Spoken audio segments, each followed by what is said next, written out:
Madam President, I rise today to speak about the importance of passing the Employment Non-Discrimination Act, a bill that I'm proud to co-sponsor and to support.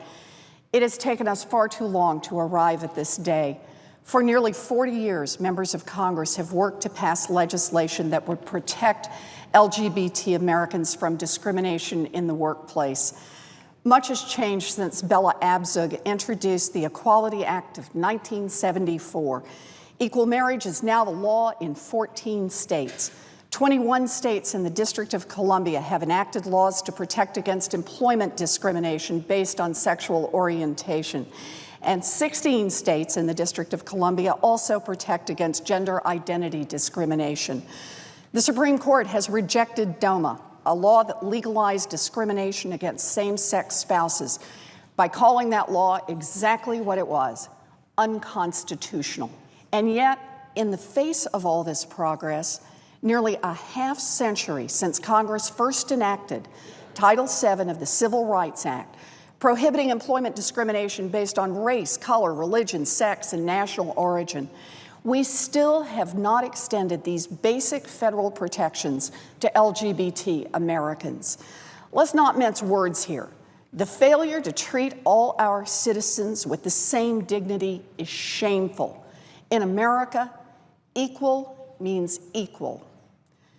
Many have tried hard to reach this day, and our legislators from Massachusetts have long been leaders in this fight.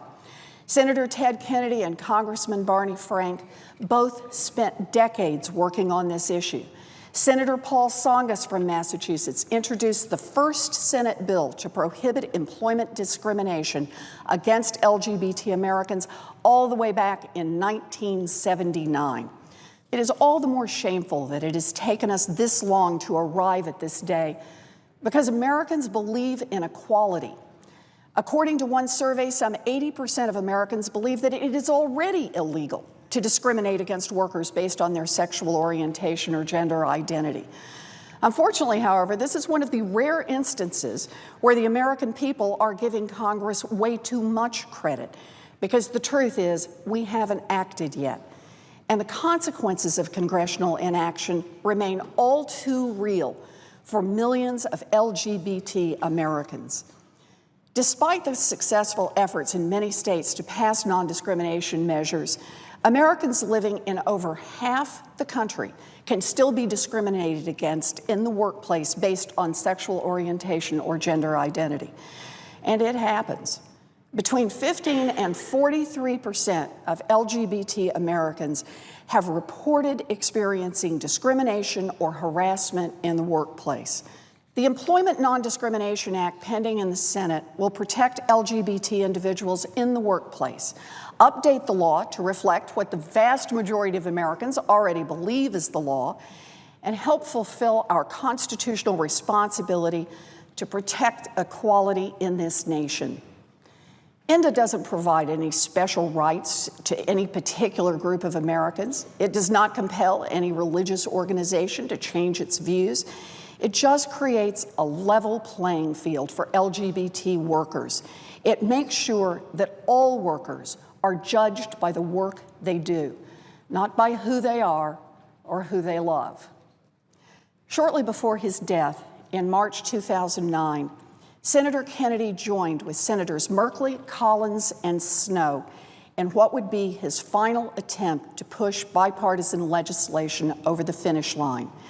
At the time, Senator Kennedy eloquently explained his continuing support for ENDA by noting that the promise of America will never be fulfilled as long as justice is denied to even one among us. Those words were true in 1974 when Bella Abzug introduced the Equality Act.